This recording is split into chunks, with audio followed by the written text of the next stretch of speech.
which is the open source version of Microsoft Office. All of these topics will carry over easily between any of these programs. So mostly just a different interface to get used to, but the concepts are all the same.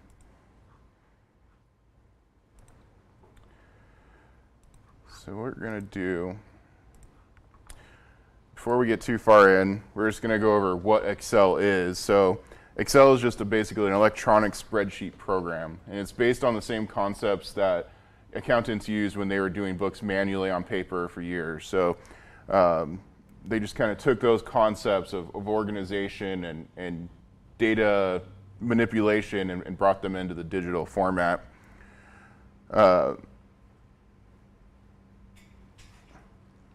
You'll see as we get into it, a saved file in Excel is usually called a workbook. And it's again because it's based on the old school paper method of manipulating data. And like we mentioned, there are other alternatives to Microsoft Excel. Google Sheets, the free online version if you have a Gmail account, it's free to anybody. And OpenOffice Calculator is another free open source system that you can use. So when we're first looking in Excel here, there's a couple concepts, a couple topics you'll hear a lot. Obviously, columns are vertical columns of data. Rows are the horizontal rows of data. A cell is a single point which those two things can meet at. So, for example, we're on E6. So that's cell E6. So we'll reference these kind of numbers a lot as we go back to manipulate data and pull stuff in. So in Excel, we can handle a lot of different types of data. We can handle numbers. We can handle text, dates, Boolean values. That would obviously be for a more advanced feature. Formulas, which come into play quite often in this kind of stuff. And they can get very complex, but they can also be very basic depending on what your needs are. So we're going to jump into, like I said, there's not really an overall theme. We're not going to be following a specific plan. We're just going to kind of jump around and check out some of the features and go over some of the things that can be done inside of here. So we're just going to start with a very basic spreadsheet. It's just something I threw together. This data could be anything. It could be income over months. This could be attendance over days. Whatever this is, we can manipulate this data in a lot of different ways.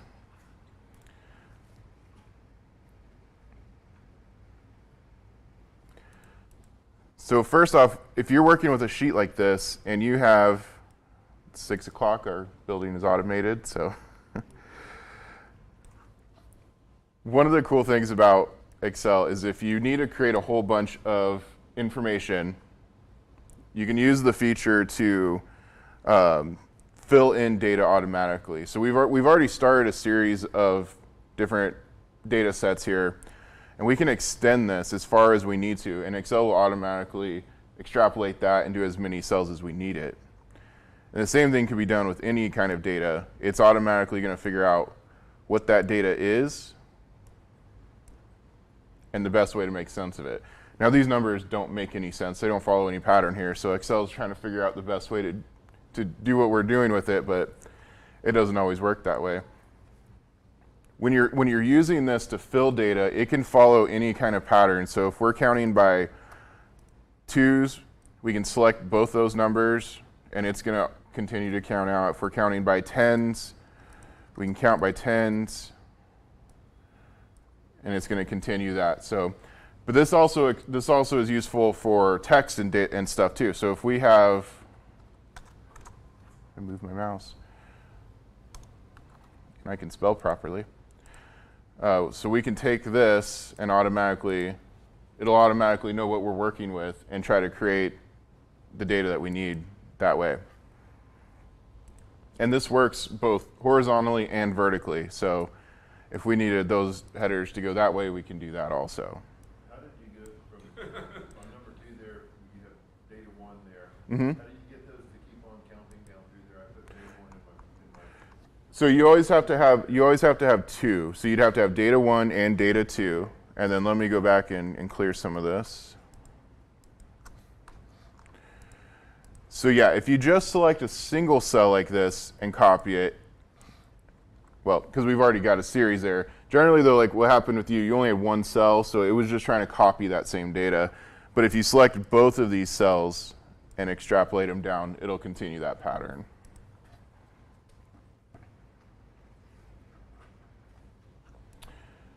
Clean up some of this again. Sorry, I'm working off two different computers here, so. I want a third one. All right, so if we have this data, and we need to do simple calculations with it. Say this is income over months, and we need to know exactly how much this totals at the end. So there are a couple different ways to do this in using formulas or built-in systems in Excel. The easiest way in Excel is to use the auto sum feature. So this is automatically going to look at any data above this cell that we selected, and it's going to automatically create that sum of that data. Another way to do this, and this works for starting any formula, which we'll go into a little bit more later on, using the equal sign, that tells Excel that this is going to be a formula and that we're going to do some kind of math with this. So we can say sum, and this is doing the same thing the button did, but just to show you how the formulas kind of work. We start out with the sum, we give it a parenthesis. This tells us whatever's in the parentheses is what we want to sum up. And then we can select all this data, holding down the shift key to select all that data in between those two cells, and closing our parentheses, and we get the same thing. So, and this also works with other things. If we need to multiply this data, whatever we need to do, we can use that same kind of formula to get the answer we're looking for.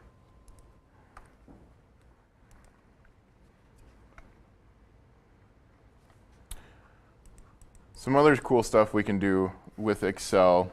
If we have a spreadsheet that we're using to, say it's a form that our employees are filling out and they need to answer the same question multiple times, we can create a drop-down, which is really neat. So we can say, choose a month. And we have this here. So what we can do here is go and create a second page to our Excel sheet. And this is where the term workbook comes in. So now we've got multiple pages in our sheet. We can go back to our list of months. So now we can use this as a data set to create a drop-down in our main sheet. So if we select all this range of information, we can right-click on it and say define name. So now we can say, we can give this a name. So this set of data that we have selected becomes a reference that we can pull into any other page in our notebook. So by naming it months list, we can reference that. So we can say, okay, go back here. Now this cell, we want to be able to pull that data in, and we can use, where am I at?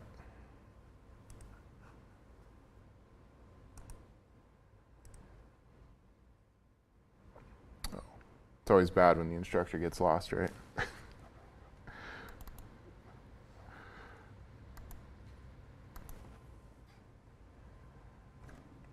Here we go. So this becomes a data validation. So here we can say we're going to create this as a list, a drop-down list. And we can, we always start with the equal sign because we want this list to equal the data we created somewhere else. So we can say months list and say okay. And now you'll see this field has a drop-down box, and we have all the data that's on that second page. And if we were to go back over here and say, call this something different, when we come back to here, that data changes. So you can create that single set of information that you're using in different places.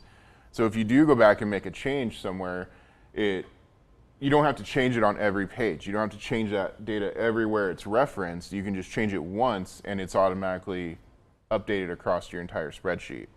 This is used for a lot of different things, not just text drop-downs, but if you're using, say you need to pull in your annual income, you have that in a sheet somewhere, you can just say, I need my annual income from 2017. And you've always got that data handy wherever you are. So it's a really neat feature that can be useful for a lot of different things.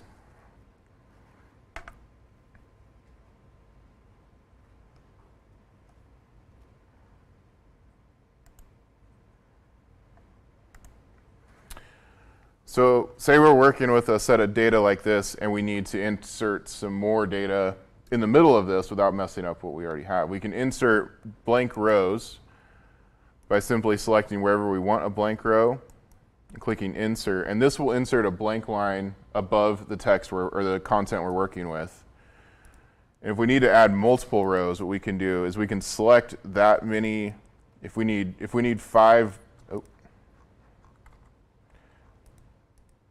If we need 5 blank rows, we can select 5, click insert,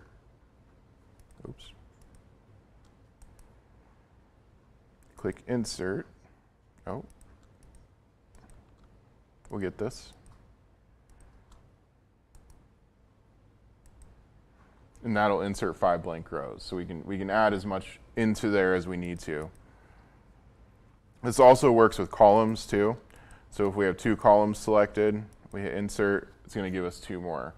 Easy way to move data around, make room for new information that you need to move in there. There are other ways of doing this that are less, I guess you could say, less elegant. If you needed to move this information over, you could use the copy-paste method or the cut-paste method. So you could select that data, cut it, move your cursor and paste it somewhere else. And that's another way of doing it. But if you have a very large data set, that can get really awkward and confusing. So using the insert is a much easier way of doing that.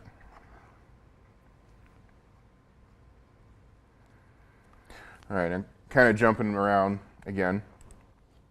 The latest version of Microsoft Excel offers a very cool automatic save system. So if you're working on your data and your computer crashes, it'll automatically save the stuff that you're working on. And there's a couple options for this. You'll see on the page we're working on, it's saying auto save. Right now is off because we haven't saved this as anything. And once we save this and give it a name, it's going to continue to auto save. The other option is when we go into the options for the program, we can change how often that autosave is. So if you're just casually working on something, every 10 minutes might be fine. But if you're in data entry mode and you're entering sheet after sheet worth of data, you might want to bump that up to every couple of minutes just in case something happens, because you could lose a lot of work in a matter of a few minutes. So, and that's kind of a personal preference, how you work, how you insert data. It's a good idea to kind of adjust that as needed.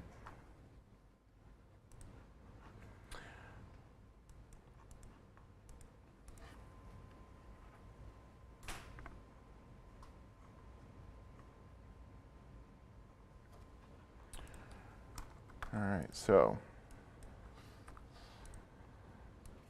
we'll go over a few basic formatting options. Say we had, well, let's do this. So we want to give this section of our data a name. So we could call it, this is our sample data. But that name only lives in that one cell, right? So we want to make it look nicer to cover this whole area. So selecting all of those cells that we want, back on the Home tab here, we can say Merge and Center.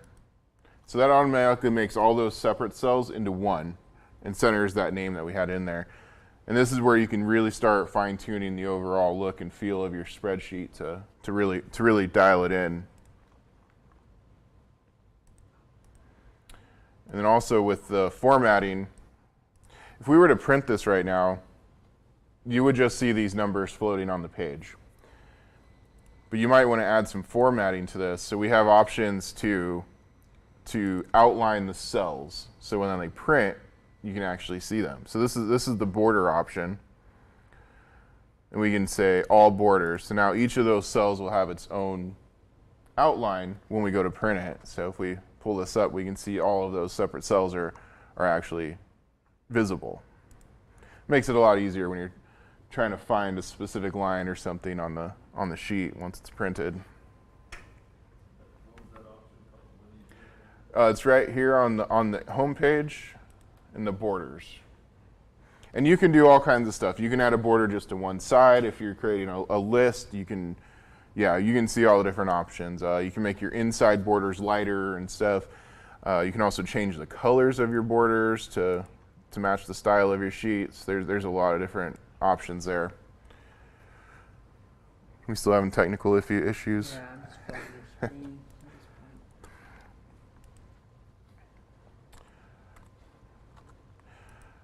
So another neat feature, and this feature carries out across most of Office's programs. If we have, say we've made these a little bit bigger, but we want the whole header to look the way we've just styled these ones. So we can use the format painter, which is here. So now we've had that tile selected. We click on format painter. And you see the cursor changes to this little paintbrush. So now we can take that and paint it across all the tiles we want, and they'll all match the format of that cell we were just in. Hit escape to get out of there, and it makes it look really nice. Along those same terms, manipulating the individual cell data works the same way as Word. So you can have all the same options for fonts, text sizes, colors, backgrounds. If we wanted to add a different background color to all these, we could make them a specific color and make the font a different color. Again, it's just like any other Office type program. You can manipulate this however you like and make it look really great.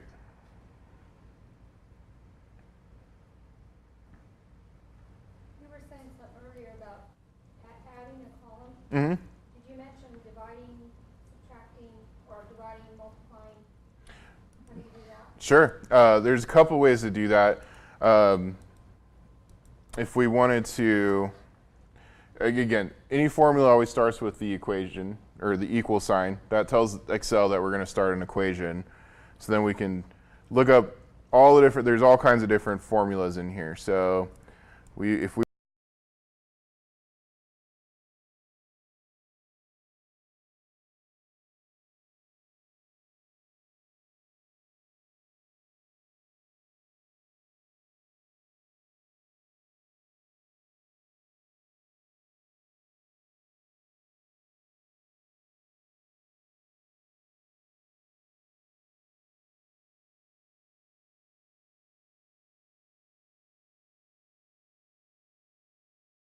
all the data in between.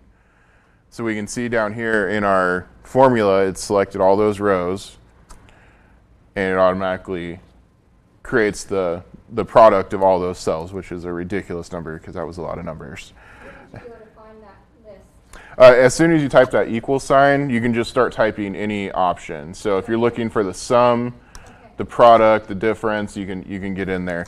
You can also do these things manually too. So say we want to just find the difference between these two sets of data. We'll use these two sets since they're positive numbers. So what we can do, we start with the equal sign. We click on the cell that we want to start with. Then we can insert any mathematical sign that we want. So we can say minus this. And now we've got that number, which is the difference between these two numbers. So we can do that with a lot of stuff. And then getting into other formulas, again, there's no limit here. There's literally anything you need to do, you can pull it into here. It also follows the what is it? Do you have a question? Visual.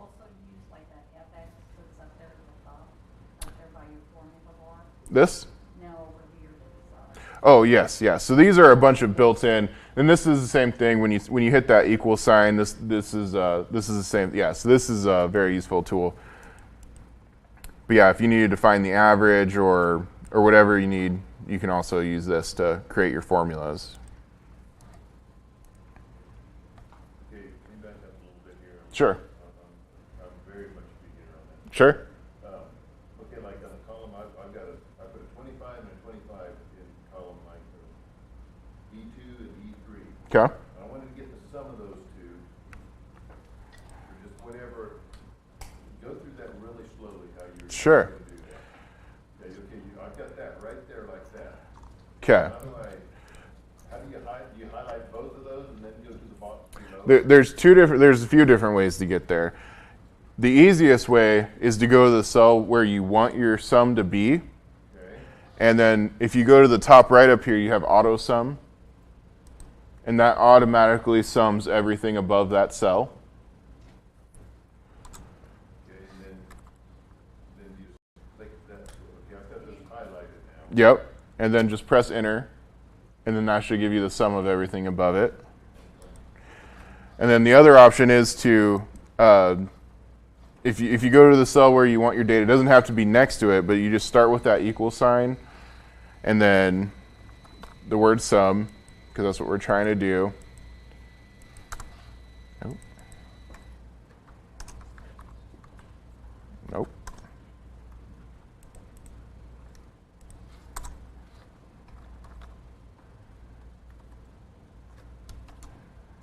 And then select our data. So if we were doing this on some other page or something, we could reference this data here and get back to our sum also.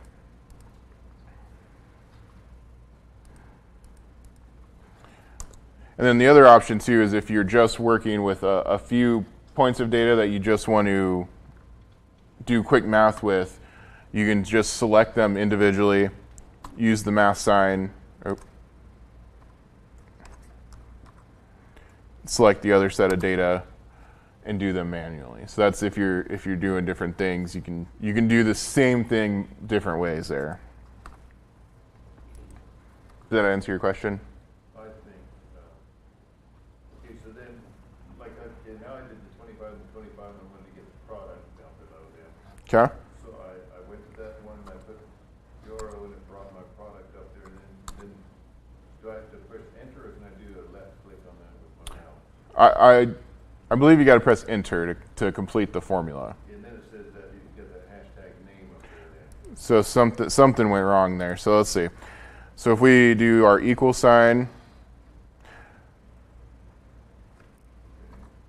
we're going to go product.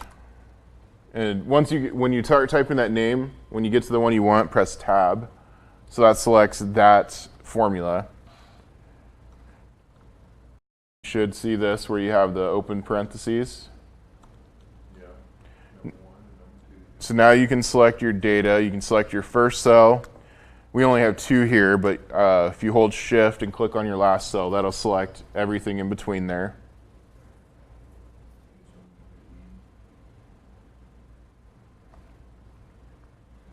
And then once you have those, press enter.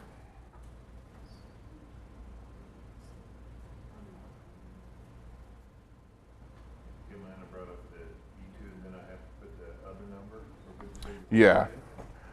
Let's see. Do I need to put a comma in there? How do we find Excel on these computers? These computers do not have Excel. Yeah.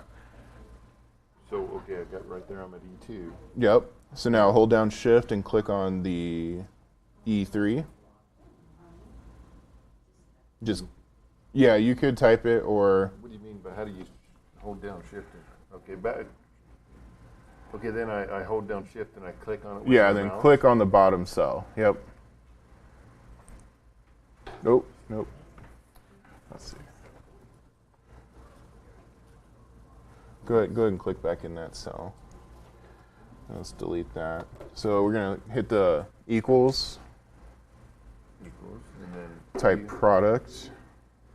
Once you get I there, click that now. yep, and then press tab, and that locks that one in. Now, hold down shift and click on the first cell and click on the second cell. Now press enter. And what that does is that shift lets you select multiple ranges. So, And you could hold down the shift and go wherever you want yep, to. yeah, and it'll select everything between those two. Okay. Yep.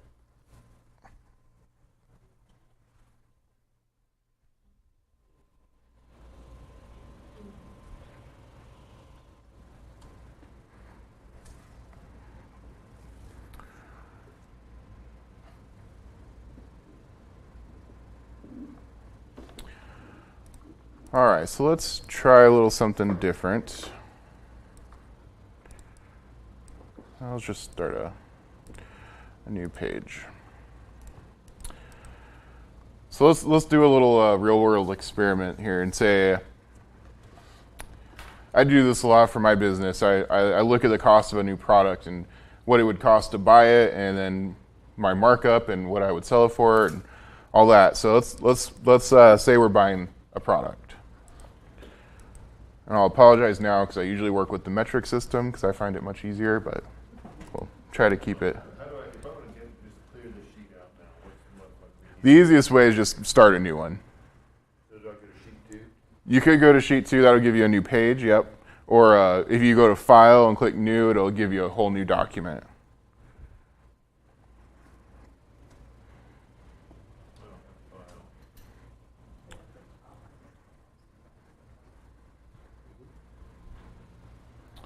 Let's see. So I've got home. Oh. insert. Come around.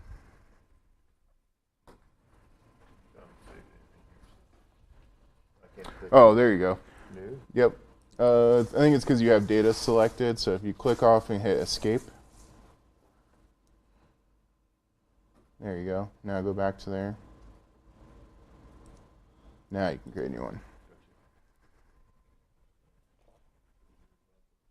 Yep.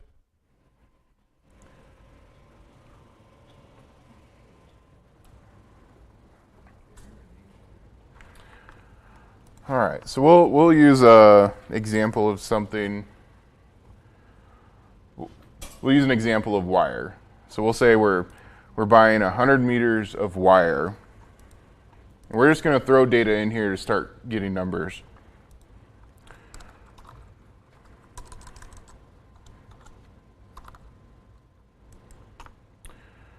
So we know if we call our wholesaler, they're going to say our wire costs $400 for 100 meters.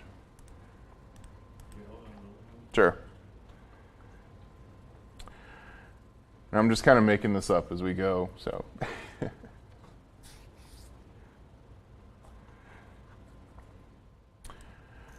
And we know when we get this wire, we're getting RSA.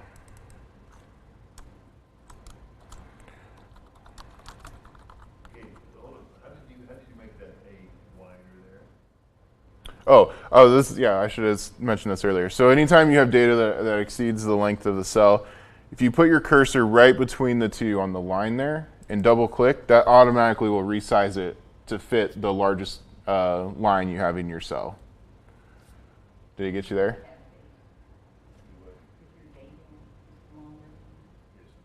Yeah, if it's smaller, it'll keep it there. But if you do go over, you can also click on this and just drag it out as far as you need to, so you can make it as large as you'd like.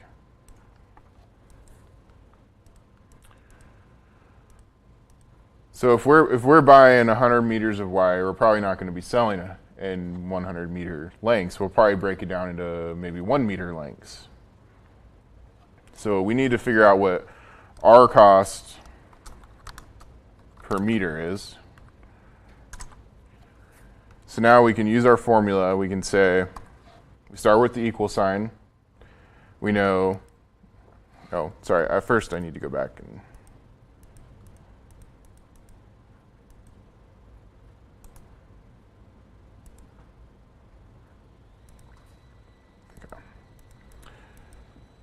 so we need to figure out our cost per meter is our 400 divided by the 100.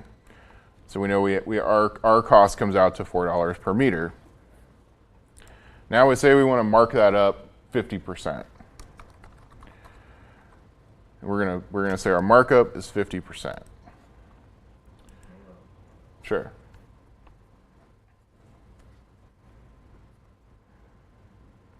Okay, go through a little bit more slowly how you did that in that, to get that, the formula there. The formula, sure. So we're starting with the equal sign because that tells it that we're starting with a formula. And then we know our cost is 400, so we're selecting that cell. Okay, you go to that cell and you push your shift sign. I'm just clicking on it one time because I'm only trying to select that one cell here. And then we use our math sign for divide, which is just the slash, and then clicking on our length, and that breaks it down. Now you could it's easy enough to figure $400 divided by 100 is $4, but what if on your next order they give you a discount? Now you can just take that. Then you press enter then when you get that formula. Right. Sorry. Now, right now, this is another little trick. So right now, this number has changed, but Excel's rounding it up.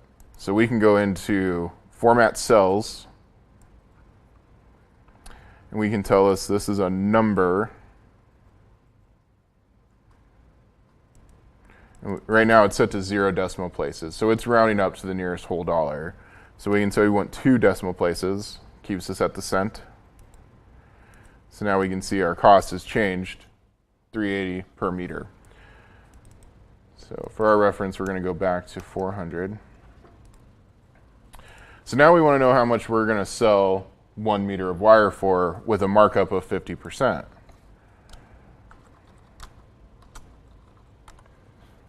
So we can say, trying to think how I want to do this. We're going to say for 1 meter, 2 meters, right? Let's stretch this out. So now we can say this cell will equal this multiplied by this.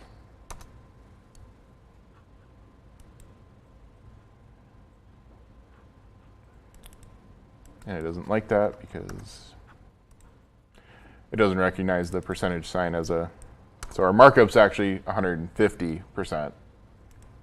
Or, yeah, 150%. You're all right. Back up here, I got the cell price. Then when I put my 1 there, Mhm. how do you get that drag down so you get your 2 to 8 there? That's So- not happening for me. So what I did was I put 1 and 2 in, select both of them, Okay, and then then drag it out as far as you need.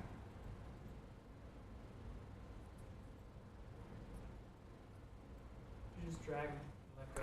Yeah, the little, you gotta be right on that little corner on the bottom right. Oh, on the corner. You just go on to.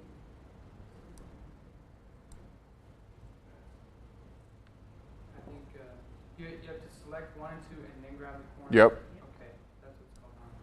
So you hold shift to be able to. No, you don't need to hold shift for this. Just click and drag that little tiny square on the corner.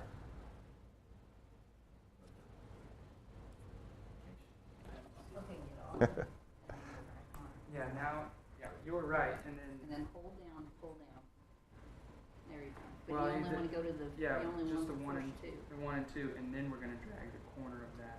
So like go right there. Then go to the corner, and you get a plus sign, Yeah. and then drag. Yeah, click and hold. Okay, just the 7 angles. Okay, gotcha. Yeah, it is tricky because they make that little, you gotta be right on that little corner there. Yeah, that's easy stuff. How did you get your sell price figure? So our cell, we'll go back to this real quick. Let me make this a little bit bigger here. So what we do, we're going to just do a basic formula. So we start with the equal sign. And we know we're going to take our costs that we're paying and we're going to multiply that by our markup. So that gives us a cost of $6. Okay, you do You that know, one you more went time. Sure. fast there on the- Sorry. So our equal sign tells it it's a formula. And then we're gonna, so the ultimate goal here is to multiply our cost times the markup. So we start with our price. And you just left click on that. Just left click on the one you want to start with. Put in your multiplication sign. And then left click on the markup price. And then press enter. And that should get you there. So now this is where it kind of gets a little weird. If we were to just extrapolate this down, we're not going to get the right numbers, because what's happening is Excel's always trying to reference the numbers we told it, but it assumes since we're in this next cell, I guess pointing at my screen doesn't help. If we're in this cell, it's trying to read the data in the cell below the one we referenced, and that doesn't work. So what we need to do is go back to our cell price, and we need to tell it that we want to use a static number. So we always want it to reference our cost and our markup. So what we do here is we take we have B5, which is where we're starting, and before the B, we want to put in the $sign. And that tells it we're always referencing B. But we also always want it to reference B5, so we have to put a $sign in between each one. And that $sign just makes that static. So it's always reading that one cell that we're always referencing. So then we can do the same thing over here. So that number is always the same. Now when we bring this out, oh, sorry. So that's set up properly, but what I did wrong here was, what I wanted to do is make this so it shows us the cost for every meter. So we already have our formula in here. What we can do here is say, we can put this whole formula in parentheses, and that tells it to do this function first. And then we can say multiply that times this cell. So now what we're getting here is we're taking our cost per meter, which is our $4. We're multiplying that by our markup, which gets us to our 6. And then we're saying multiply that by the number of meters that we're selling, which in this case is just the 1. So now when we extrapolate this out, it's automatically looking at 2 meters will cost $12, 5 meters will cost $30. We can stretch that out as far as we need to. So that's one of the most common formulas, especially when working with this kind of stuff. So we can even take it out a little bit further and say we know it's going to cost us $2 for every meter that we ship. So we can take this information,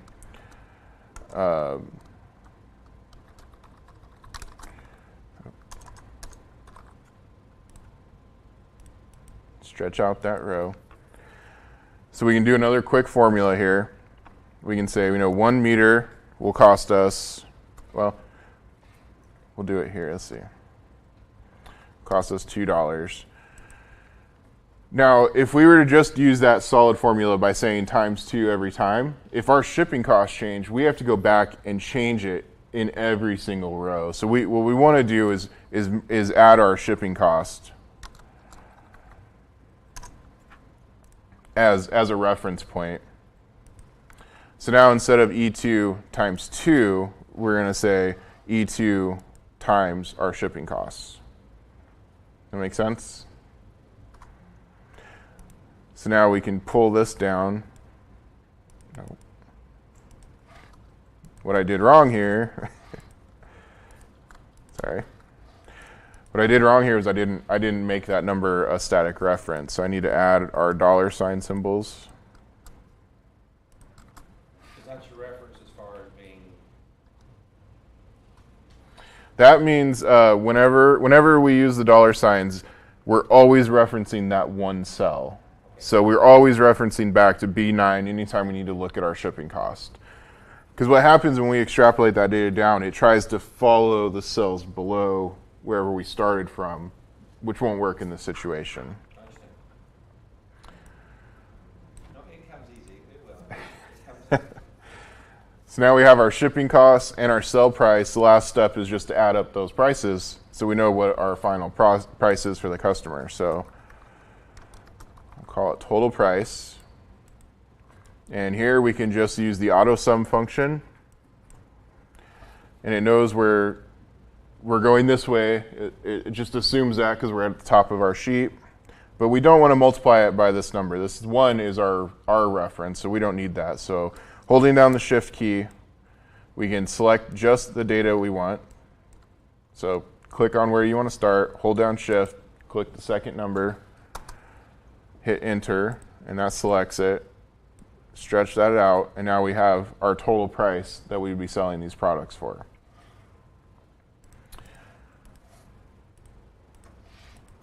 So, do we? Look at it as when he was starting with January, February, and into the year. All reverts back to that elementary form. You guys have questions on that? I know it's kind of a lot, but I think when it shows that it's useful, like if you change the price of your shipping like to $1. right. All of a sudden it recalculates. Right, and that's a real big plus here, because if we're shipping enough with USPS, they're probably going to give us a discount. Again, maybe our vendor gives us a bigger discount. Now we're saving a lot of money. Maybe we're going to raise our markup a little bit. Now we're still making the same amount of money, but we're saving money in the end. So we can see how we can manipulate this data so many different ways by using these static numbers like this. So,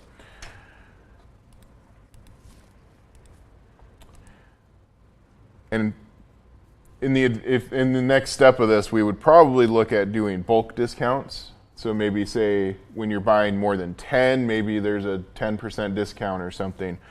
That gets into a little bit more complex formulas using if statements and things like that. But there's lots of things we can do with this once we have that data in place. How did you get it to figure again, like the columns, like the sell price? Mm-hmm. After it figured the first one, how did you get it to automatically do the others? So that's the same way we've been doing it. You're talking about here on the total? Yeah. So since these numbers, we're always going to be, whatever's in this column is going to be our total. It's always going to reference the numbers to its left. So our formula says, How do you get that formula? to get to that formula, Yeah. so we'll get rid of this. So this is the same one we were showing before.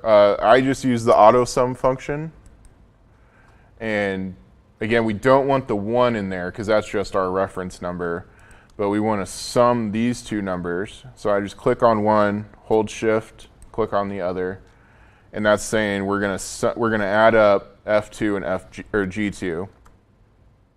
And then once we have that, those numbers stay the same all the way down. So we can just stretch that down and automatically fill the rest of that Okay, data. like on the first column on the sell price,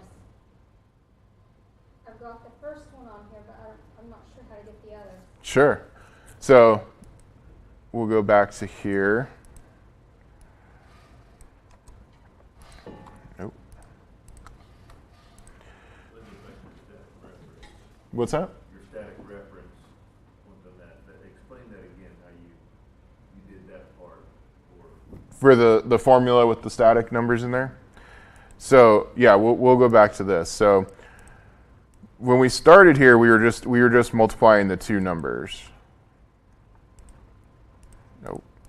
This is an issue. I do this all the time. When you're working in a formula and you start clicking random places, it thinks you're trying to add those cells. So try not to do that. So we'll go back here. So our sell price is always going to be our cost times our markup. So we start with an equal sign. We have our cost. We're going to multiply that by our markup. So that's the basics of it. Okay, how can I, okay, go ahead and get your answer there. Okay, now what can I do to go back to that one and look at what formula I used? So once you click on it there, you should have this. This is the formula bar up here, just above at the top. Okay, yeah. And that's where we can edit this once we've created it. So You can also check and see what you're Right. Yours is in blue and red, mine is in black. So what's the difference? Different version of Excel. Okay. Yeah. Yeah, they started changing this quite a bit in the later versions. And then, Well, and if you look at the red and the blue, your cells over there to the side are red and blue, so it, Yeah, it's a reference. so you know which one's the red. Right. So we multiplied those numbers together to get our base number, but then we want to also be able to do it for quantities. So we're going to change this formula a little bit. So we do our multiplication first. I can't read that formula at all. Sorry, let me see if I can. Maybe that's part of my problem.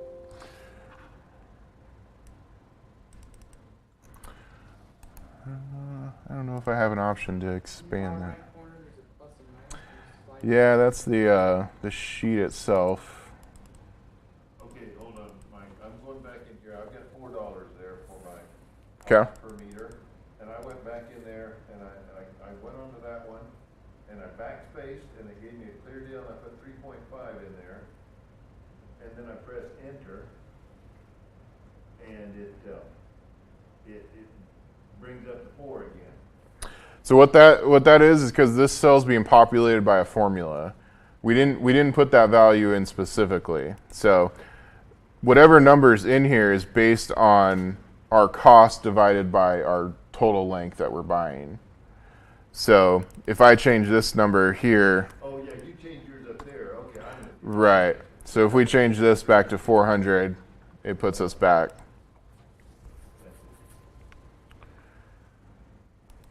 All right, let me see if I can see if this works here. All right, so we want to work on this cell.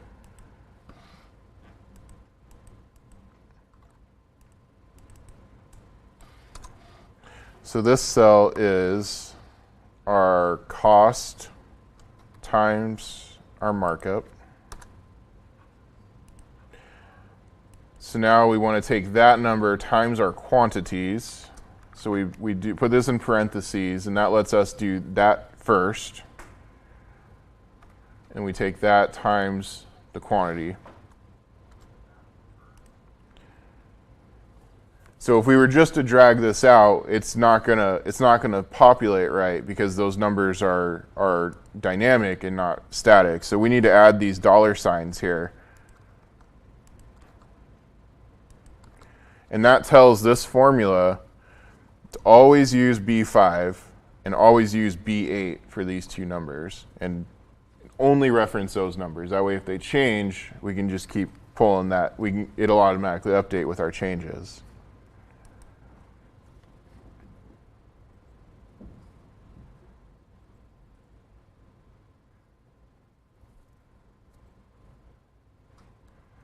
Once we have that, we have our number. We know this is the proper formula in here, and we can stretch that out to cover all of our. Now, if you look at the formula in the second row, Mm-hmm. and see how it, if they look at it, you gotta get back over. In this column here. No, in the second, the cell price, if you look at the second, so it kept the same numbers, the first two cells. Right. Yeah. So those numbers are always the same, but as we go through. $4, I did B1 divided by B2, and I'm still coming up with $4 there. Well, use the comma, there's a comma there.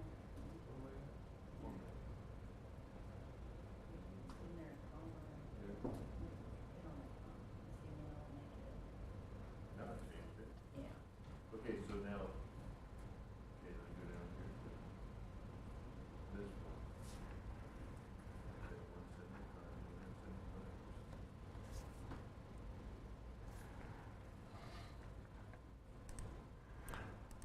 All right.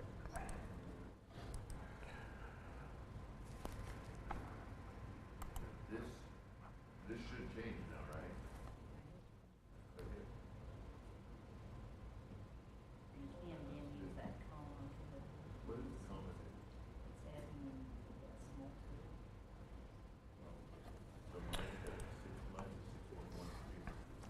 So out of this stuff, do you guys get a feel for it? Is that starting to make sense? The ways you can use it? I'm getting some mixed looks here. And this is the very basics of what you can do in Excel. There's huge amounts of things. There's, like I said, we used to make video games in Excel, platform games and stuff. So there's a lot of possibilities. Is there anything you guys want to go back over specifically, or anything we didn't do that you'd like to see, or any kind of specifics?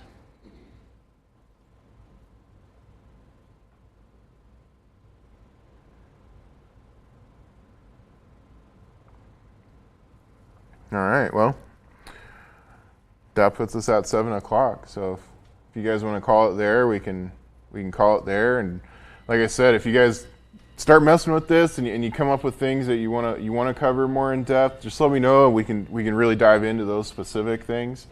As an independent guy here, trying to get a business started for the last 3 years, I think some of the basic language that you use is not some of the basic language that my accountant uses, but I have to learn because my accountant doesn't speak the same lingo that you speak. Sure. And I appreciate that. Sure. Because that needs to make me understand more and makes me want to learn more. Yeah. But what do you suggest, as some of us being beginners, that we do or research on our own that may make us a little bit more fluent in modern technology definition? Is that a fair question? It is, but it's also a very broad question. There's, again, like I said, the basic courses for Excel are 8 to 9 hours long. So there's a huge amount of information out there. But what I really recommend is find the need that you have. Figure out what it is you're trying to do. And there's so many resources out there. Google and YouTube, there's unlimited amount of information out there. So just find that one thing you're trying to accomplish in Excel and search for it. And you're going to find a lot of people that come across the same thing. They're trying to do the same thing. And that information will be out there. So there's a lot of resources. But it really is, I find that the best way to do just about anything is just jump in and try. And then when you run into that problem with that one specific thing, or you can't figure out how to get that one thing that you want, do the research there and keep going to the next level. It's a good way to get there. So, Well, and like in test that would just tell me what you want to do. yeah, Like when you hit that and then tell it what you want to do, and a lot of times it will take you and show you, how to do that. Right, And right. some of the time it'll take you off to something totally right. related, but after you start messing with it, it helps you a lot. Yeah, and this is a great feature that they put into all the Office products. This one might not be on your version. I think this is 13 and newer. But Sometimes we'll have like a question mark. yeah, you can type in a lot of questions into this field here, and it'll tell you. It'll try to give you an answer. Do you use Gmail? Well, and I think a lot of times, if you go up and, like formulas for data, and read and see what some of the things are up In the ribbon bar? yeah, Yeah, and there's a lot in here. yeah, because a lot of times, the shortcuts. Sure. Oh, I don't remember what he did. Right, like right. the autofill. Right. Because, like the, under data, then you have the autofill or the sort. Sure. Where you Sure. can sort it going one way or sort it going the other. Right. So I think a lot of times if a person spends time looking and seeing what all that is, helps. Yeah, definitely. There is a lot in here.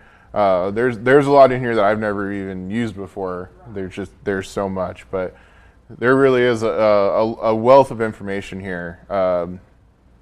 And that you brought up the data store. That was actually something I wanted to go over tonight. I have another sheet here. This was just a template I pulled off of the Excel template selection. It's just a back-to-school planner. It's already built in there. But I wanted to show off that sort function that she mentioned, to be able to sort data in a way that makes sense, alphabetically, numerically, however that is. So here we've got a bunch of cells. These are this is a back-to-school shopping list. If we were to select all of this data and say we wanted to put it in alphabetical order based on the name of the item, we can do that. So if we go back to data, we select all the data we want. We don't want to just select the one column because then our columns are out of order. The rest of our data is out of order. So we want to select all of the data. So we're going from corner to corner. We're going to click on sort, and then here we have the option of what do we want to sort by. So in this case, we want to sort by item. We're going to base it on the values in there. We're going to sort it alphabetically, A to Z. And that puts all of that information into order that way. So it's another very useful tool in here. But again, yeah, mess around with it, try it out, and see what kind of things there are and what ways it could benefit you and what you could use it for. And there's a lot to it. So, any other specific questions or broad questions or? Hopefully, like I said before we started, I didn't really have a full plan for this. So I know we were just kind of jumping around and doing different things. But if you guys are interested and want to keep doing this, I'm more than willing to keep trying and keep showing you guys stuff. So just let us know and follow our Facebook page. We got more classes scheduled already. And, give us the feedback and let us know what you guys want to see beyond that, because it's really difficult for us to keep coming up with topics unless we get that feedback on what you guys want to learn. So our next class will be on, our goal is every 2 weeks, Monday evenings. The 16th, we'll have a class on how to back up photos and videos from your smartphone to your computer, or more likely to the cloud. On the 30th, we'll have a class on how to create secure passwords that you can actually remember. So this is something very important. Most people do not take the time for and get really frustrated when they have very complex passwords.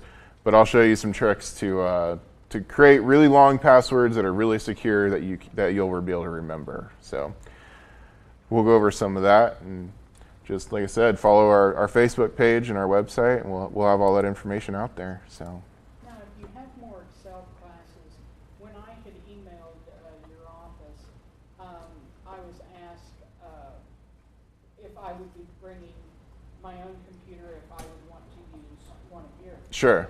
But you don't have it, so. Yeah, and that was my fault the way I worded it.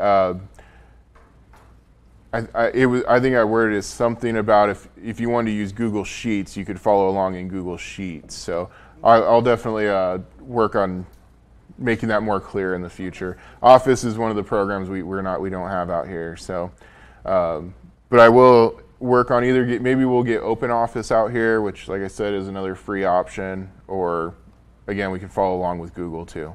So, yeah, we'll make it work. I would So, say one of the things I don't format very well. yeah, And that's one of the things I guess that I always am wanting to learn. okay, Like you showed how to do the drop down, I didn't know how to do that. sure, And there were different things showed, but I haven't done it that way. okay, yeah, we can definitely go over formatting and stuff. That's it's really important because it's one thing to just have data like this, but if you're presenting this information to somebody else, this might be, it makes sense to you because you made it, but you might need to make it look prettier for somebody else. So yeah, we can add that to the list. So Well, and also sometimes you don't want but any decimals. sure, Sometimes you want to. yep, yeah. Sometimes you want it to round up, or yeah. We'll definitely consider that on the next one then. So, all right, guys. Well, thanks for coming and let us know. Thank you, Mike. Yep.